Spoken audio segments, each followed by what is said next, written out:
Proverbes chapitre 10.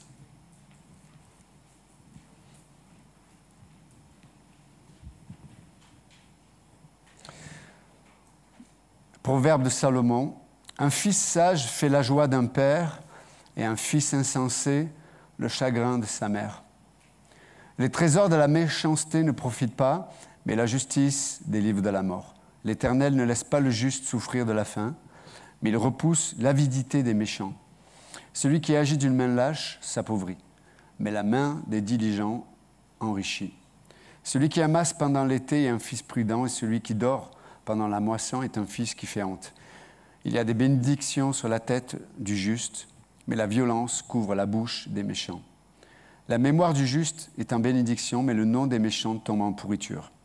Celui qui est sage de cœur reçoit les préceptes, mais celui qui est insensé des lèvres court à sa perte. Ok, on va arrêter là. Donc, nous sommes dans notre étude du livre des Proverbes, nous sommes dans une nouvelle portion maintenant.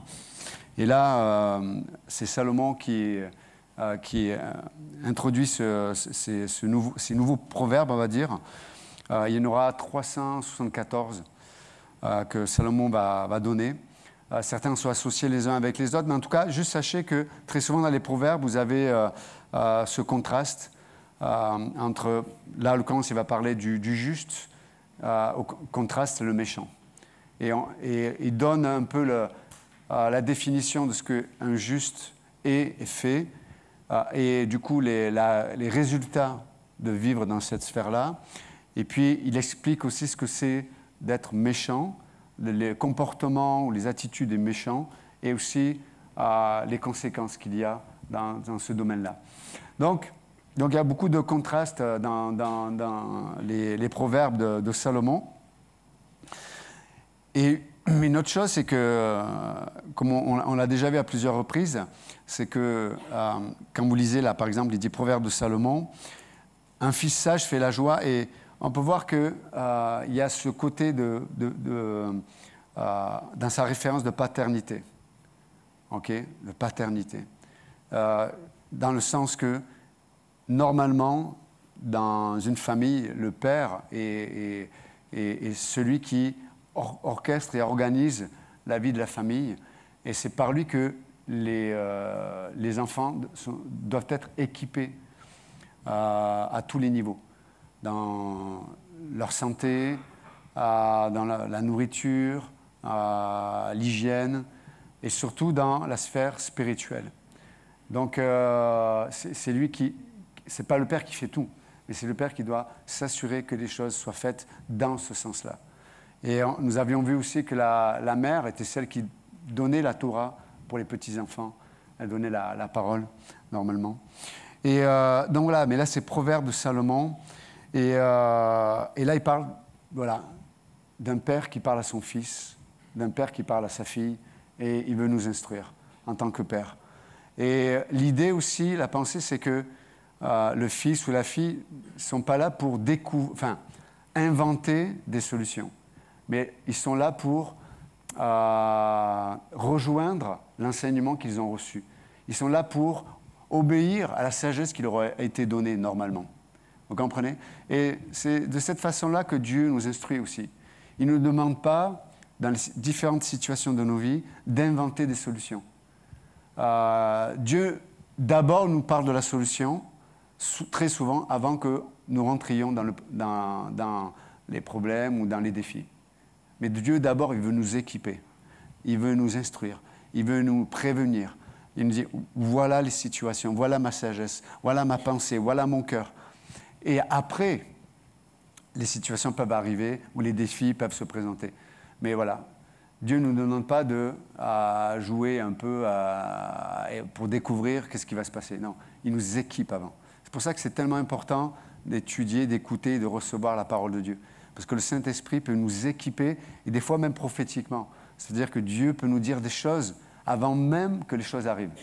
C'est pour ça qu'il faut être vraiment, on vient à un rassemblement, on vient écouter ce que le Saint-Esprit veut dire à l'Église. Et comme tu fais partie de l'Église, il y a une part, une portion personnelle et spécifique pour toi. Ça, c'est merveilleux, non? Et c'est pour ça qu'il nous parle comme à des fils et des filles. voilà ce que tu as entendu, voilà comment je t'ai instruit, voilà comment je t'ai équipé, voilà ce que je t'ai donné. Et souvent, c'est le cœur même de l'Évangile. Ce n'est pas de construire quelque chose, mais c'est d'apprendre d'abord à recevoir le don parfait de Dieu et d'apprendre à utiliser ce que Dieu nous a donné. Et ça, c'est la clé de la vie chrétienne. C'est apprendre à recevoir ce qu'on ne mérite pas, mais lorsqu'on l'a reçu, qu'est-ce qu'on en fait? C'est la deuxième partie. Comment je vis ce que Dieu m'a donné? Et ça, c'est vraiment important. C'est un peu le contexte des proverbes. Donc là, il parle, et juste pour finir aussi, n'oubliez pas le contexte juif de l'auteur et des auditeurs. Israël avait une alliance, avait un contrat avec Dieu pour des bénédictions terrestres. C'est-à-dire que Dieu avait pour Israël un pays bien déterminé, le pays de Canaan, même encore aujourd'hui, même si le peuple d'Israël ne vit pas dans la totalité du pays que Dieu leur a promis, mais même aujourd'hui encore, le territoire d'Israël est un territoire qui avait été donné, pensé et donné par Dieu. Donc, le lien avec entre la relation d'Israël et son Dieu et le lien qu'il y a avec les bénédictions terrestres est un lien qui est lié à l'alliance qui a été établie entre Dieu et Israël. Okay? Nous sommes, bien que Paul va dire nous sommes l'Israël de Dieu, mais dans le sens que nous sommes ce peuple où Dieu nous propose un territoire spirituel et non plus terrestre.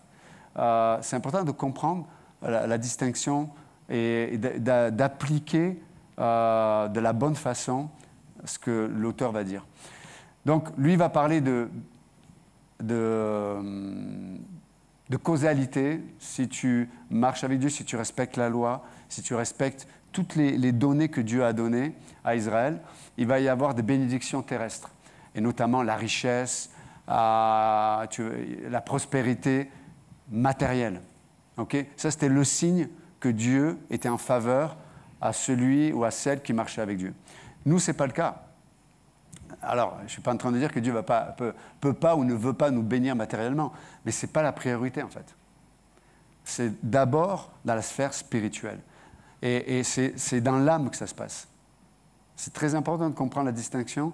Autrement, des fois, on a des attentes sur Dieu, mais qui ne correspondent pas à une réalité. Et ça peut nourrir la frustration, l'amertume et une colère, et même des craintes, parce qu'on se dit, mais je m'attendais à Dieu, j'étais sûr que, et ça ne s'est pas passé. Ouais, mais tu étais sûr de quelque chose que Dieu n'avait pas promis. C'est très important de ne pas attendre de Dieu des choses où il ne s'est pas engagé. Donc, on va essayer de faire le lien entre tout ça. Et nous, notre pays de Canaan, il y a une expression du Nouveau Testament, c'est en Christ. En Christ. C'est en Christ, c'est Christ et en Christ que nous sommes appelés à vivre. Et n'oubliez pas, c'est dans là, il va faire le contraste entre le juste et l'injuste. Et il va parler quelque part de plusieurs domaines. Et là, il dit, mais un fils sage fait la joie d'un père, et un fils insensé le chagrin de sa mère. Et pourquoi il peut faire la joie, c'est-à-dire le père est fier de son fils, parce que ce dernier prend la part pour laquelle les parents ont investi toute leur vie. Et vous êtes d'accord avec moi, vous qui êtes parents, même les futurs parents, mais les parents, voilà, on investit, il y a des sacrifices, notre emploi du temps, notre argent, à tous les niveaux, on s'investit, c'est vrai, pour nos enfants. Même on sacrifie même le couple, des fois trop.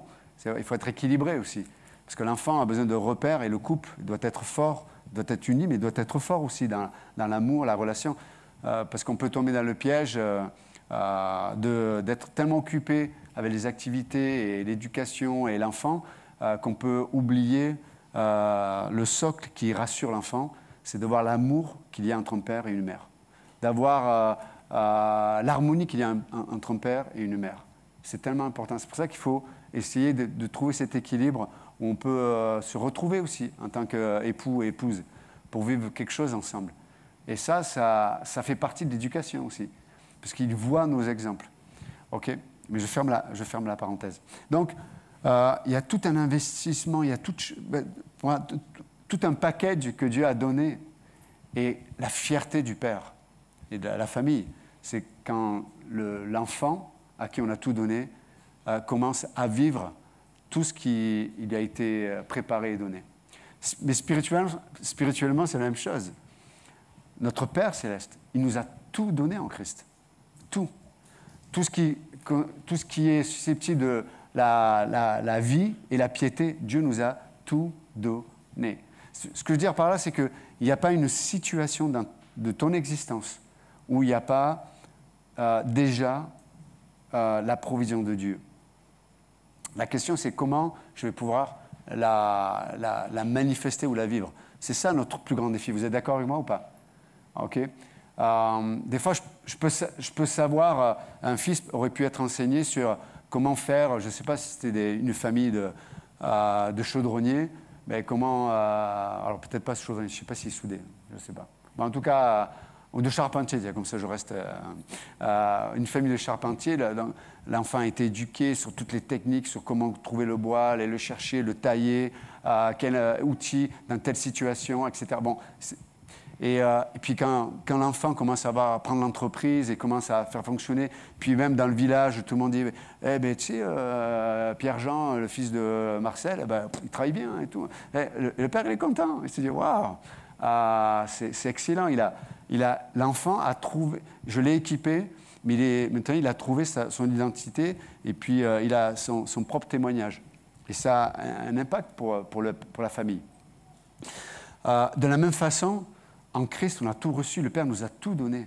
Et il va y avoir plein de situations dans notre existence. Comme je disais tout à l'heure, des situations agréables, des situations qui sont des tempêtes. Des fois, on a des déserts, on a des défis, des fois, où c'est pas que ça va pas dans ma vie, mais c'est que même si, entre guillemets, tout va bien, c'est comme si Dieu, dans mon cœur, me disait, mais il faut passer à autre chose. Vous voyez ce que je veux dire? J'ai pas de problème, ça va, mais Dieu, le Saint-Esprit me dit, mais maintenant, on va passer à autre chose. Mais en fait, passer à autre chose, ou dans la tempête, où je dois me réfugier en Dieu, je dois trouver la consolation en Dieu, ou vivre dans le pardon, ou refuser la négativité. En fait, tous ces domaines-là, ce n'est pas moi qui dois deviner ou créer des solutions. C'est moi qui dois fixer mes regards à l'endroit où Dieu a donné toutes les solutions. Vous voyez, c'est ça la vie chrétienne. C'est regarder à l'endroit, orienter notre cœur, nos pensées, ça, tout commence par là. Comment tu penses? Tu dois orienter tes pensées, donner des ordres à tes pensées pour dire, regarde à l'endroit où il y a la solution. Parce que si tu atteins la solution, mais que tu regardes toujours à l'endroit où il n'y a pas de solution, ne sois pas étonné de ne pas vivre la provision. Est-ce que vous êtes avec moi? OK? Et donc, c'est ce qu'il est en train de dire là. C'est la joie d'un père de voir un fils qui marche dans la sagesse. OK? Dans la sagesse. Et n'oubliez pas, la sagesse, le mot en hébreu parle d'habileté aussi.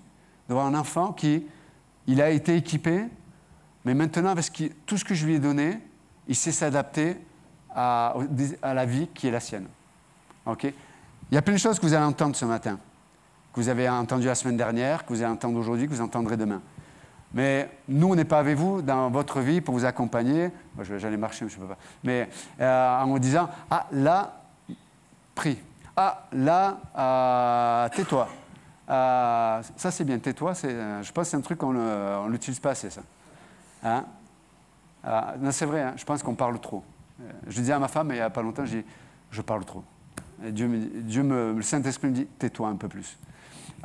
C'est frustrant des fois, parce que tu as tellement de choses à dire, tu voudrais tellement corriger les choses. Non, ça, c'est pas bien. Et Dieu dit, tais-toi. Donc, je vous encourage ce matin à apprendre à vous taire. OK? Et à parler à Dieu et à vous attendre à Dieu. Mais Donc ça, c'est vraiment important. Mais ce qui réjouit le Père, c'est quand dans nos situations diverses et variées, on prend ce qui nous a été donné et on sait l'utiliser. OK? Je vous ai déjà raconté. Bon, pour le coup, je n'avais pas été formé quand je suis arrivé au dortoir en 95. Je suis arrivé à l'Institut biblique, donc il y avait des dortoirs d'hommes et des dortoirs de filles. Puis, à un moment donné, j'ai eu une période où j'étais au chômage, mais je ne voulais pas rester sans rien faire. Bon, de toute façon, le pasteur à l'époque, même si tu étais aux toilettes, il te trouvait pour aller te chercher, mais pour faire des choses. Mais il me demandait de faire du jardinage. Bon, moi, je viens de l'île de Thau. Hein. Les seules plantes qui étaient qu'on pouvait voir à l'île de Thau, c'est du canne avec un peu de bis, voilà, cannabis. Voilà. C'est les seules plantes qu'on pouvait observer. Et donc, on me demande de faire du jardinage et je n'ai pas été formé pour ça. Donc, je vais dans le local à jardinage et il me dit, bon, tu prends, c'est un Américain, oh, tu prends cette plante, tu en mets là-bas. Moi, je fais bien un peu l'accent, mais non, OK. Et donc, j'y vais, j'ouvre le local. Moi, le seul truc que je connaissais, un marteau et un burin. Donc, je prends un marteau et un burin, j'enlève la plante, une grosse plante là, et je la transvase d'un autre côté. Bon, miraculeusement, elle n'est pas morte, mais vous voyez, j'étais pas...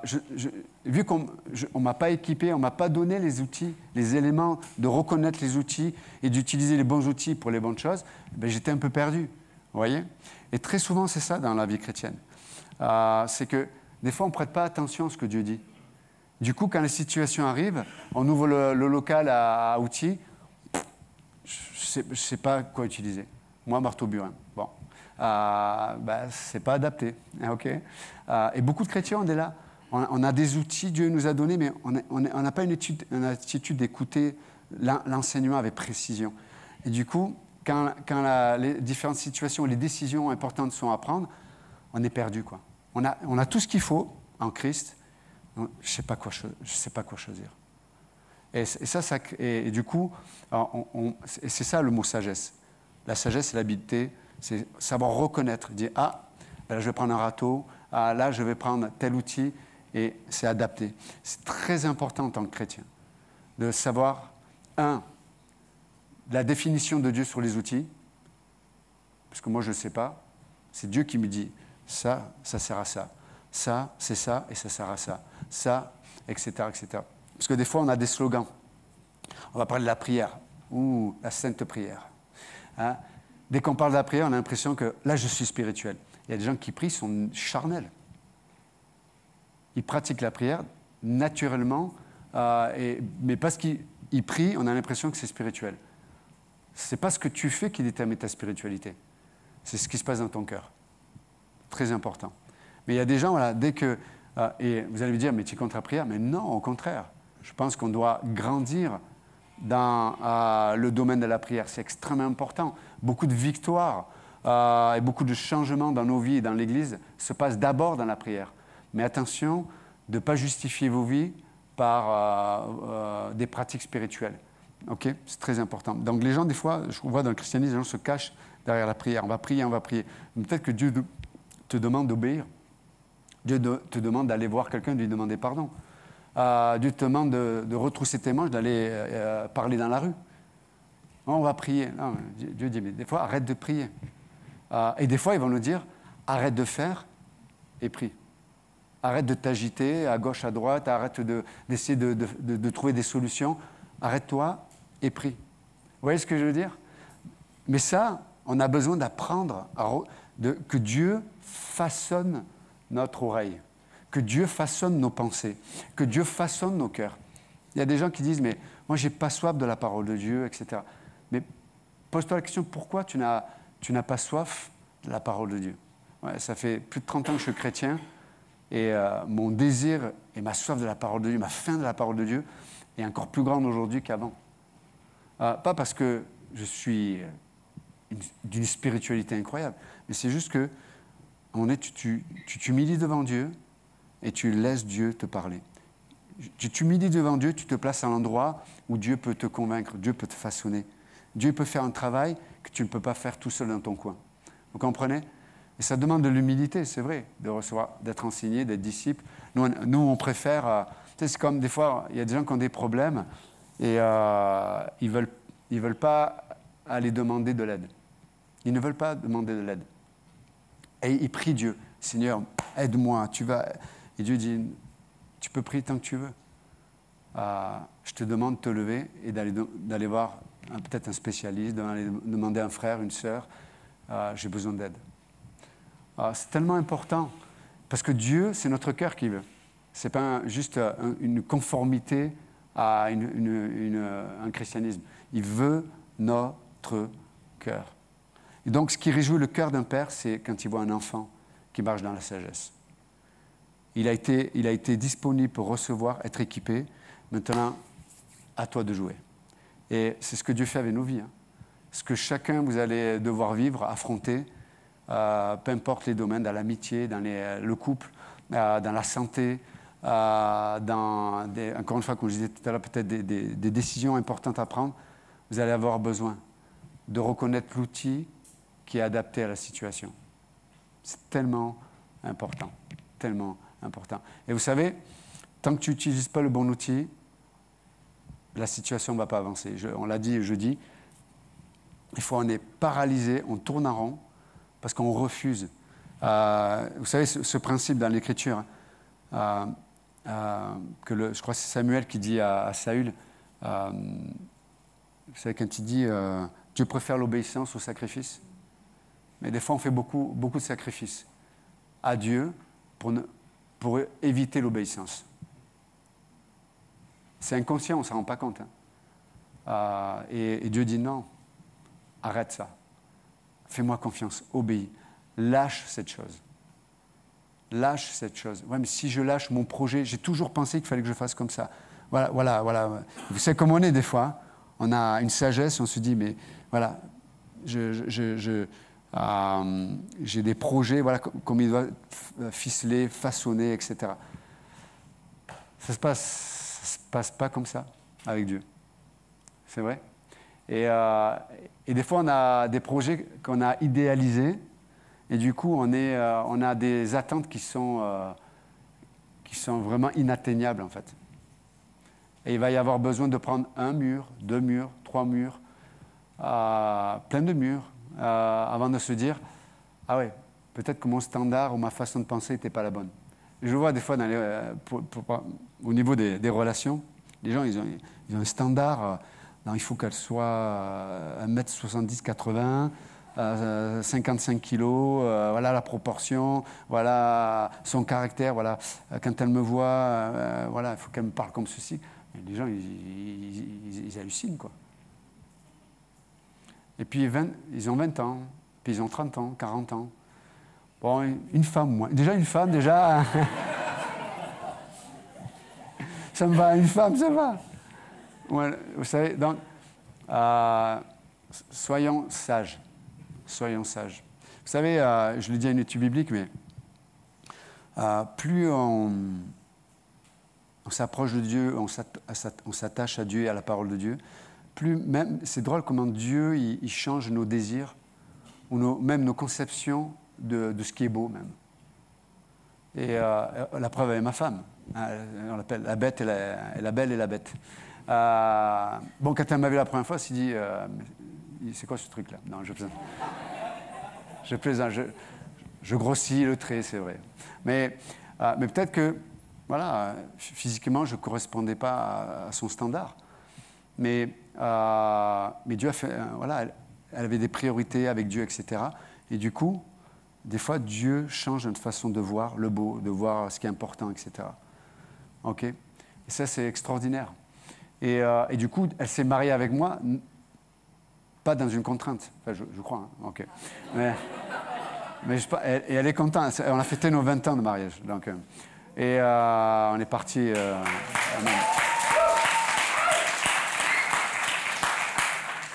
mais vous voyez, et du coup, on apprécie la volonté de Dieu. On apprécie ce que Dieu met devant nous. Vous comprenez? Mais la question, elle est non pas... Parce que des fois, on est préoccupé par ce qu'on aimerait avoir, ce qu'on recherche.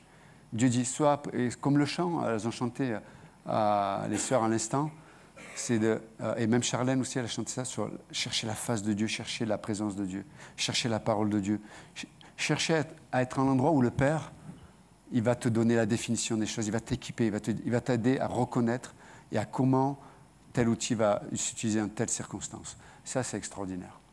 Ça, c'est incroyable. Et ok, c'est déjà l'heure. Waouh. Vous avez trafiqué l'heure ou c'est la bonne heure? Ok, j'ai pas commencé encore le message. Ok, on va arrêter là. Mais en tout cas, on va essayer de retenir une chose ce matin. Ok. Le local à outils. Laissons Dieu nous apprendre. Et comme on l'a dit en introduction, c'est le cœur de Dieu que nous puissions savoir utiliser ces outils pour que que nos vies soient une bénédiction, que nous puissions apprécier la provision de Dieu, qu'on puisse vivre dans ce qui réjouit le cœur du Père, mais je vous assure, notre cœur va être réjoui de la même façon quand on vit dans cette dimension-là. Et ça, c'est extraordinaire. Et donc, c'est un encouragement ce matin. Amen? OK. Notre Dieu, nous te bénissons ce matin pour ces quelques mots, pour introduire ce chapitre 10 des Proverbes. Mais, merci parce que tu ne nous laisses pas sans provision pour les différents défis de notre existence. Seigneur, peut-être certains ce matin ont besoin de savoir quelle direction prendre, quelle décision prendre, peut-être dans un avenir proche ou un peu plus lointain, au niveau des relations peut-être, au niveau professionnel, peut-être même au niveau de l'Église aussi, à un niveau géographique. Je dois rester, partir. Te prions, Seigneur, que tu puisses clairement donner tes instructions, comme tu sais le faire tout le temps, mais surtout aide-nous à les reconnaître et à les accepter. Donc, merci, Père, pour ta bonté. Merci parce que pour ta volonté proactive de vouloir nous bénir, de vouloir bénir nos familles, nos enfants, de bénir nos amitiés, de bénir notre Église, de bénir aussi notre vie au milieu de notre vie professionnelle. Nous te bénissons, Seigneur. Toutes les sphères de nos vies te préoccupent et t'intéressent. Et juste aide-nous, Seigneur, à te laisser la place qui doit être la tienne dans toutes ces sphères-là. Merci pour le corps de Christ ici. Merci pour la vie de chacun, de chacune. Fortifie ceux qui sont malades, ceux qui sont peut-être découragés. Je te prie, Seigneur, de relever peut-être ceux qui sont même au milieu de nous, mais qui sont tombés dans des choses qui les rendent peut-être esclaves, des addictions, des péchés, des faiblesses qui usent leur vie jour après jour. Je te plaît, Seigneur, que ta grâce ait la victoire sur eux et sur ces choses-là. Te prions de relever ceux qui, peut-être aussi, ont été blessés dans des relations ou dans des situations du passé ou du présent. S'il te plaît, Seigneur. Je te prie, Père, dans ta grâce, de réveiller l'espérance dans ceux et celles qui ont arrêté ou n'ont plus la capacité d'espérer, d'anticiper avec joie ce que demain va leur apporter. S'il te plaît, Seigneur. Éclaire, révèle, parle, témoigne par ton Esprit Saint dans le cœur de chacun. Et si ce matin, quelqu'un ne connaît pas Jésus-Christ, si vous n'avez pas accepté le Christ comme votre Sauveur, je vais vous laisser l'opportunité de prendre cette décision, qui est la décision la plus importante dans la vie d'un être humain. Cette décision détermine votre vie présente, mais surtout la vie à venir. La Bible est claire, elle dit que celui qui a reçu le Fils comme son Sauveur a la vie éternelle. Mais celui qui ne l'a pas, il est encore sous la condamnation éternelle. Ce matin, je vais vous donner l'opportunité de passer de la condamnation éternelle à la vie éternelle, proposée par Jésus-Christ. Il a tout accompli pour vous dans son amour. C'est parce qu'il vous a aimé parfaitement qu'il a donné sa vie à la croix pour traiter le poison qui est dans le cœur de chacun d'entre nous. Le péché, la Bible appelle ça. Et ce matin, vous pouvez juste dire Jésus-Christ. Vous pouvez répéter après moi, Jésus-Christ, je crois que tu es mort pour mes péchés. Je crois que tu es ressuscité d'entre les morts parce que tu as vaincu le péché, la mort et le diable. Ce matin, je t'accepte comme mon sauveur personnel. Viens dans mon cœur, sauve-moi. Viens dans mon cœur, sauve-moi. Je te donne mon cœur. Dans le nom de Jésus, amen. Si vous avez prié ce matin cette prière, par la foi, la Bible dit que Dieu, par le Saint-Esprit, fait de vous des enfants de Dieu. Non pas nés de la chair et du sang, mais de l'Esprit. Et si vous avez pris cette décision d'accepter le Christ, posez cet acte de foi en le confessant, en le témoignant à quelqu'un, à un frère, une sœur, à un pasteur. Ne restez pas seul à cette décision, dites-le. Affirmez cette décision que vous avez prise d'accepter le Christ comme votre sauveur. Seigneur, bénis le reste de cette journée. Amen. Que Dieu vous bénisse.